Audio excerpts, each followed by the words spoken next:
Hello students, अपन बात कर रहे थे हार्डमानिया के स्ट्रक्चर के बारे में और स्ट्रक्चर में अपन लास्ट टॉपिक अपना देख रहे थे रिप्रोडक्टिव सिस्टम में। देखो, इससे पहले मैंने आपको एक सिस्टम बताया था, नर्व सिस्टम, जिसे बोलते हैं हम तंत्रिका तंत्र। देखो, तंत्रिका तंत्र के लिए मैंने आप लोगों को बताया था कि जो हार्डमानिया एनिमल है, हार्डमानिया एनिमल के अंदर जो तंत्रिका तंत्र होता है वो तंत्रिका तंत्र कैसा होगा, यहाँ पे सरल प्रकार का होगा, सिंपल प्रकार का होगा, और ये कैसा होगा, अल्प विकसित होता है। क्योंकि ये तंत्रिका तंत्र विशिष्ट प्रकार के नर्व गैंग्लिया के द्वारा मिलकर बना होता है, और जो नर्व गैंग्लिया होते हैं ये नर्व गैंग्लिया अटैच होंगे किससे, मस्तिष्क से अटैच होते हैं। तो इनका जो फंक्शन होता है नर्व सिस्टम का, आपको सभी को पता है कि ये आवेगों के यानी कि आवेगों के संप्रेषण में या संवहन में ये हेल्पफुल होते हैं। इनके लिए अपन बात करेंगे कि जो यहाँ पे नर्व सिस्टम है, ये नर्व सिस्टम यहाँ पे नर्व गैंग्लिया के द्वारा मिलकर बना होता है, और इनका परिणाम यानी कि ये कैसे होंगे, एक ठोस प्रकार का नर्व गैंग्लिया के द्वारा मिलकर बना होगा, और ये मस्तिष्क के द्वारा क्या होगा, अटैच होगा। दोनों जो साइफन होते हैं, एक तो मैंने आपको बताया था ब्रेंकियल साइफन, एक बताया था मैंने एट्रियल साइफन, इन दोनों के मध्य के पृष्ठ सतह के ऊपर एक प्रवार में धसा हुआ होता है, जिसे क्या बोला जाता है, तंत्रिका तंत्र कहा जाता है। यह तंत्रिका तंत्र अधिकांशतः ट्यूनिकेट्स में यह न्यूरल ग्रंथि मैंने आप लोगों को इससे पहले बताया था। न्यूरल ग्रंथि यानी जो एक्सक्रीशन के लिए हेल्पफुल होती है, न्यूरल ग्रंथि की पृष्ठ सतह के ऊपर यानी डोर्सल सरफेस के ऊपर ये पाया जाता है, और ये इसका जो फंक्शन मैंने आपको बताया, आवेगों के संचरण में ये क्या होता है, हेल्पफुल होता है। इसकी जो स्ट्रक्चर होती है वो क्या होती है, बाइपोलर होती है, यानी डाइपोलर, और एक बोल सकते हैं पॉलीपोलर। ये कैसी होगी, द्विध्रुवीय, और बोल सकते हैं द्विध्रुवीय के साथ साथ ये कैसी होती है, बहुध्रुवीय संरचना होती है। क्योंकि इसके अंदर आप लोगों को तंत्रिकाएं दिखाई दे रही है, तंत्रिकाओं का ये जो मिड पॉइंट आपको दिखाई दे रहा है, इसको क्या बोला जाता है, नर्व गैंग्लियन कहा जाता है। और नर्व गैंग्लियन यानी ये क्या करेगी, ब्रांच्ड होगी, और नर्व गैंग्लियन क्या बनाती है, नर्व्स बनाती है, तंत्रिकाएं बनाती है। इनमें आपको दिखाई दे रहा है कि दो भाग होते हैं, एक तो एंटीरियर, एक होता है पोस्टीरियर। तो यहाँ पे ऊपर वाली ये जो वाला भाग होगा, इसको क्या बोला जाएगा, ब्रेंकियल एपरेचर, और ब्रेंकियल एपरेचर में आपको यहाँ पे क्या दिखाई देंगी, एंटीरियर नर्व्स दिखाई देंगी।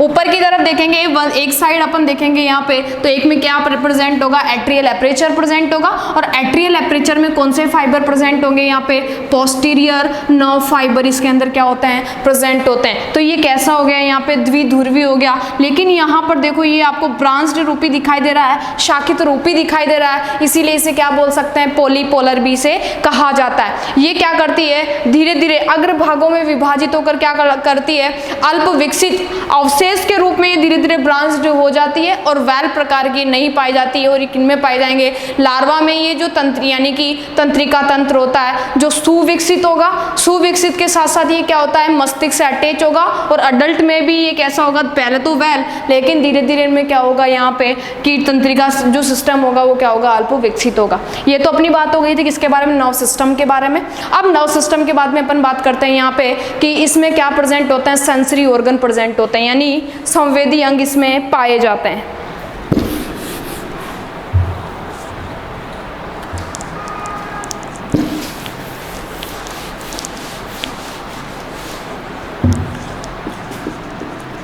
संवेदी अंग या सेंसरी ऑर्गन, तो यानी कि हार्डमानिया की बॉडी के अंदर संवेदी अंग वैसे एब्सेंट होते हैं, अधिकांशतः सेंसरी ऑर्गन एब्सेंट होंगे, लेकिन इनमें क्या होता है, संवेदी अंगों में विशिष्ट प्रकार की क्या पाई जाती है, सेल्स पाई जाती है, या फिर बोल सकते हैं ग्लैंड्स पाई जाती है। ग्लैंड्स पाई जाएगी जो क्या होती है, यहाँ पे संवेदी प्रकार की होती है। इनमें विशिष्ट प्रकार की संवेदनाओं को ग्रहण करने के लिए यहाँ पे क्या प्रेजेंट होती है, क्वालिटी प्रेजेंट होती है। तो यहाँ पे हार्डमानिया में क्या होगी, विशिष्ट प्रकार की संवेदी अंगों का अभाव होता है, और ये जो कोशिकाएं होती है, संवेदी जो कोशिकाएं होती है, ये क्या करेगी, यहाँ पे समूह का निर्माण करने का कार्य करती है। और ये कहाँ पर पाई जाएगी, हेड वाले पोर्शन में ये पाई जाती है, सिर वाले भाग में ये पाई जाती है, और इसमें विशिष्ट प्रकार की या सरल प्रकार की क्या पाई जाती है, सेल्स या ग्लैंड्स पाई जाती है। सबसे पहले अपन बात करते हैं यहाँ पे कैसी होगी, स्पर्शग्राही कोशिकाएं। स्पर्शग्राही कोशिकाएं किन्हें बोलेंगे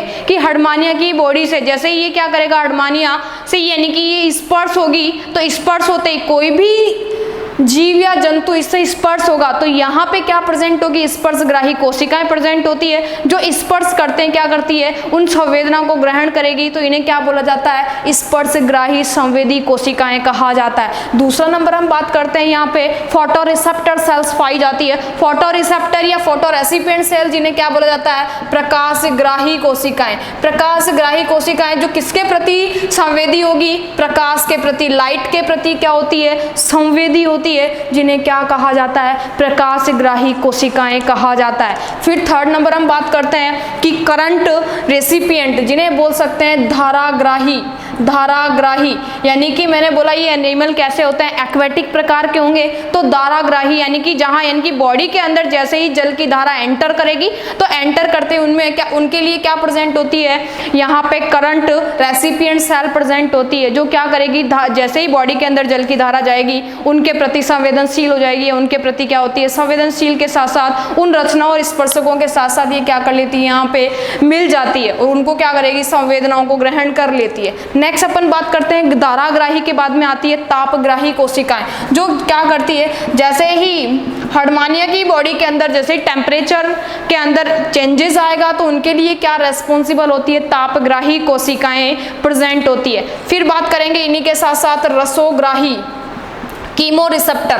रसोग्राही यानी रसायन के प्रति संवेदनशील होने वाली कोशिकाएं क्या कहलाएगी, रसोग्राही कोशिकाएं कहलाती हैं। अब बात करते हैं इनमें, इसके बाद में स्पर्शक प्रेजेंट होते हैं। क्या प्रेजेंट होंगे, स्पर्शक, जो क्या करेंगे, जैसे ही इनके बॉडी के अंदर कोई भी जीव का अटैच होने के बाद में ये स्पर्श कोशिकाएं क्या होती है, एक्टिवेट हो जाती है, जो क्या करती है, स्पर्श होने के साथ साथ उन कोशिकाओं के प्रति संवेदन होने के साथ साथ ये क्या करेगी, हर्डमानिया की बॉडी में यहाँ पे आवेगों के संचरण का कार्य कर देती है। तो ये क्या, एक इसका जो फंक्शन होता है वो किसके लिए होता है, जल परीक्षण के लिए। ध्यान रखना, इंपॉर्टेंट है ये। जल पर यानी कि स्पर्शकों का जो हर्डमानिया में स्पर्शक या टेंटेकल्स पाए जाते हैं, ये किसके लिए रेस्पॉन्सिबल हो गए, यहाँ पे जल परीक्षण के लिए रेस्पॉन्सिबल होते हैं ये। साथ ही साथ अब बात करेंगे इनमें क्या प्रेजेंट होती है, विशिष्ट प्रकार की छोटी छोटी संरचनाएं पाई जाती है, जिनमें हम बात करेंगे एक तो पृष्ठगुलिका संरचनाएं होंगी, या अब नेक्स्ट अपन इसमें देखते हैं कि इनमें क्या प्रेजेंट होता है, रिप्रोडक्टिव सिस्टम इनमें पाया जाता है। ये तो अपने पास सेंसरी ऑर्गन की बात हो गई। अब बात करेंगे इनके अंदर क्या प्रेजेंट होता है, रिप्रोडक्टिव सिस्टम इनमें पाया जाता है, क्योंकि हर्डमानिया जंतु कैसा होता है,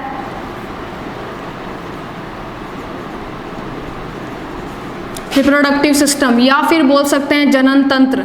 इनके अंदर जनन तंत्र यानी हर्डमानिया जो जंतु होते हैं वो कैसे होते हैं, उभयलिंगी जंतु होते हैं। इनके अंदर मेल और फीमेल जो गोनाड्स होते हैं वो एक ही एनिमल में पाए जाते हैं, इसीलिए इन्हें क्या बोला जाता है, उभयलिंगी जंतु कहा जाता है। इनके जो जनद होते हैं, ये जनद कैसे होंगे, गोनाड्स कैसे होंगे, वैल होते हैं और लार्ज होते हैं। बड़े जनद होते हैं और वैल प्रकार के होंगे, जो किसमें यानी कि नलिका रूपी संरचना का क्या कर लेते हैं, निर्माण करते हैं। क्योंकि उभयलिंगी में हम बोल सकते हैं इनमें फीमेल और मेल जो गोनाड्स होते हैं, ये जो गोनाड्स होंगे, ये गोनाड्स कैसे होते हैं, यहाँ पे नलिका रूपी संरचना के अंदर सम्मिलित होते हैं। तो इनमें बात करेंगे उभयलिंगी जंतुओं में हम बात करेंगे सबसे पहले इनमें जनद संरचनाओं की। तो जो प्रत्येक जनद होते हैं, ये प्रत्येक जनक एक लंबी यहाँ पे पालीयुक्त संरचना का निर्माण करेंगे। लंबी पालीयुक्त संरचनाओं के लिए देखो यहाँ पे आपको एक नलिकाकार संरचना दिखाई दे रही है। ये अलग अलग प्रकार के गोलाकार लोब्स में डिवाइडेड है, यानी कि अलग अलग गोलाकार जो लोब्स होते हैं उनमें डिवाइडेड होती है। इनके बीच में उपस्थित एक लंबी सक्रिय नलिका जो आपको नजर आ रही है, ये भी विभाजित हो जाती है, जो किसमें, यहाँ पे एक तो ओविडक्ट में और एक स्पर्मेथिका के अंदर ये डिवाइडेड हो जाती है। यहाँ पे आपको जो लोब्स दिखाई दे रहे हैं, ये लोब्स किसकी तरह है, यहाँ पे किडनी शेफ्ट की तरह होते हैं। अब बात करेंगे कि इनके अंदर जो यहाँ पे फीमेल और मेल जो ट्यूब्स होती है जो गोनाड्स के लिए, इनमें क्या प्रेजेंट होती है, जनद वाहिनियाँ पाई जाती हैं। जनद वाहिनियों में दो, एक तो प्रेजेंट होगी अंडवाहिनी और एक पाई जाएगी शुक्राणु या शुक्र वाहिनी बोल सकते हैं। देखो सबसे पहले अपन बात करेंगे यहाँ पे जो जनन वाहिनियाँ हैं, इन जनद वाहिनियों के अंदर हम बात करेंगे अंडवाहिनी की। तो ये अंडवाहिनी और जनद यानी अंडवाहिनी और शुक्रवाहिनी दोनों सम्मिलित होती है। तो आपको यहाँ पे दिखाई दे रहा है ओविड्यूकल एपरेचर। ओविड्यूकल एपरेचर के अंदर दो प्रकार की नलिकाएं सीमित समाहित होती है, एक तो ओविडक्ट होगी और एक आपको यहाँ पे दिखाई दे रहा है यहाँ पे स्पर्मिक्युलर एपरेचर प्रेजेंट होता है, जहाँ क्या होगा यहाँ पे स्पर्मेथिका के रूप में या फिर शुक्रवाहिनिका के रूप में एक नलिका गुजरती है। तो देखो बाहर की तरफ आपको जो लोब दिखाई दे रहे हैं, बड़े लोब दिखाई दे रहे हैं, इन बड़े लोब के अंदर क्या प्रेजेंट है, यहाँ पे टेस्टिस वाले भाग में क्या बनेंगे, यहाँ पे स्पर्म बनेंगे, यानी क्या बनेंगे, यहाँ पे शुक्राणु बनेंगे। ये तो बात हुई किसकी, हमारे पास यहाँ पे टेस्टिस के अंदर क्या बन जाएंगे, यहाँ पे शुक्राणु बनेंगे। लेकिन यहाँ पे जो ओविडक्ट होती है उसके अंदर क्या बनता है, यहाँ पे ओवा बनता है। तो इसके लिए देखो यहाँ पे आपके दो यहाँ पे जो किडनी सेप्ट स्ट्रक्चर है इनके बीच में यहाँ पे छोटी छोटी संरचनाएं दिखाई दे रही है। ये जो संरचना है ये क्या कहलाएगी, यहाँ पे अंडाशय का, यहाँ पे ये ओवरी है जिसमें क्या प्रेजेंट होता है, यहाँ पे एग पाया जाता है। तो यहाँ पे अंडवाहिनियों का समूह है और शुक्रवाहिनियों का समूह है, सम्मिलित होता है। ये आगे चलकर किसमें, क्लोएका के अंदर गुजरते हैं। क्लोएका के बाद में ये किसमें खुल जाते हैं, एट्रियम कैविटी के अंदर ये खुल जाते हैं। एट्रियम कैविटी में खुलने के बाद में यहाँ क्या होता है, एक छिद्र उपस्थित होता है जो क्या कहलाता है, अंडजनन छिद्र कहलाता है, जिसके द्वारा क्या होता है, ओव्यूलेशन की क्रिया यहाँ पे कंप्लीट हो जाती है। अब बात करते हैं इसमें शुक्रवाहिनिका की, या फिर हम बोल सकते हैं यहाँ पे वासा डेफरेंस,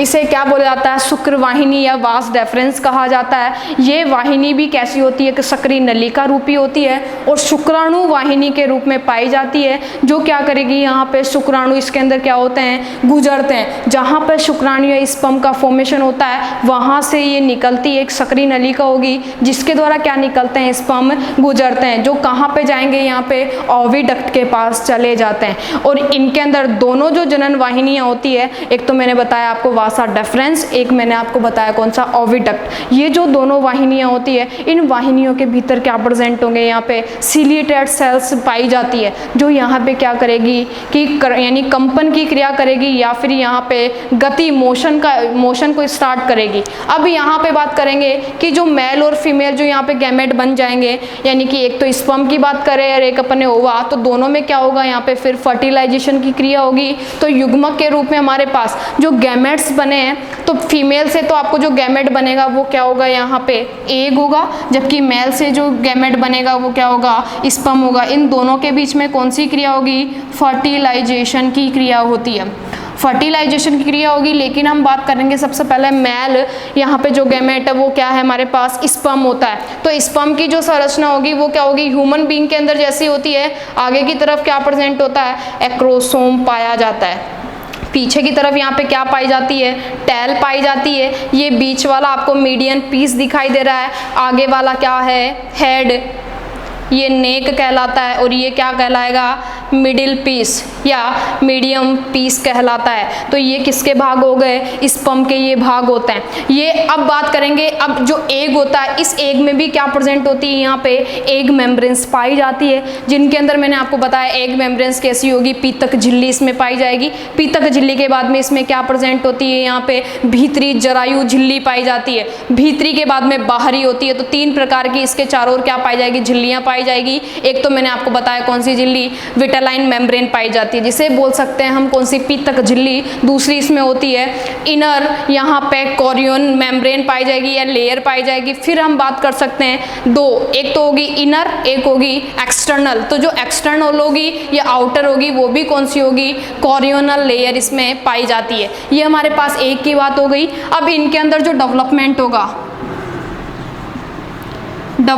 होगा या परिवर्धन जो होता है, वो परिवर्धन हर्डमानिया में एक युग्मनज में एक क्लीवेज की क्रिया के दौरान होता है। और क्लीवेज की जो क्रिया होगी वो यहाँ पे कितने घंटे, आधे घंटे तक इसमें क्या होती है, क्लीवेज की क्रिया। तो विदलन इसमें कैसा होगा, होलोब्लास्टिक प्रकार का डेवलपमेंट। सबसे पहले यहाँ पे विदलन या क्लीवेज की बात करेंगे, वो कैसा होगा, ब्लास्टिक प्रकार का या फिर बोल सकते हैं पूर्ण भंजी प्रकार का इसमें क्या पाया जाता है, विदलन इसमें पाया जाता है। और ये भी कैसा होता है, यहाँ पे असमान प्रकार का, दो प्रकार के होते हैं यहाँ पे, इक्वल अनइक्वल, लेकिन इसमें कैसा होगा, ये भी होलोब्लास्टिक भी कैसा होगा, असमान प्रकार का। और असमान प्रकार में आप लोगों को मैंने दो प्रकार के और बताया, निर्धारी और अनिर्धारी, तो वो कैसा होता है, निर्धारी डिटरमाइंड प्रकार का। क्योंकि डिटरमाइंड किसे बोल सकते हैं, क्लीवेज के बाद में जो भी सेल्स होगी उनका एक विशिष्ट भविष्य होता है, यानी कि जिस ऑर्गन को वो डेवलप करेंगे आगे जाकर, जिनमें सेल डिवीजन के बाद में जो भी यहाँ पे यानी कि भविष्य में इन फ्यूचर उनका जो फंक्शन होता है वो फिक्स होता है। जिन कोशिकाओं का जो यहाँ पे भविष्य फिक्स नहीं होता, फैट फिक्स नहीं होता,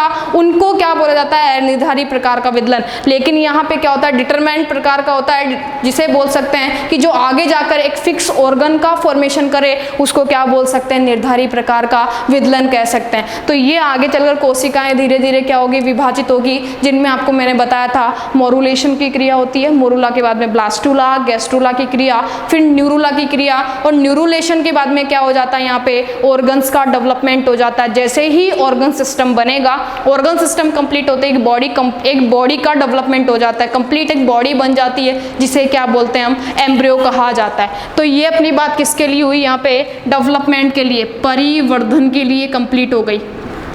किसकी बात है ये, हर्डमानिया की।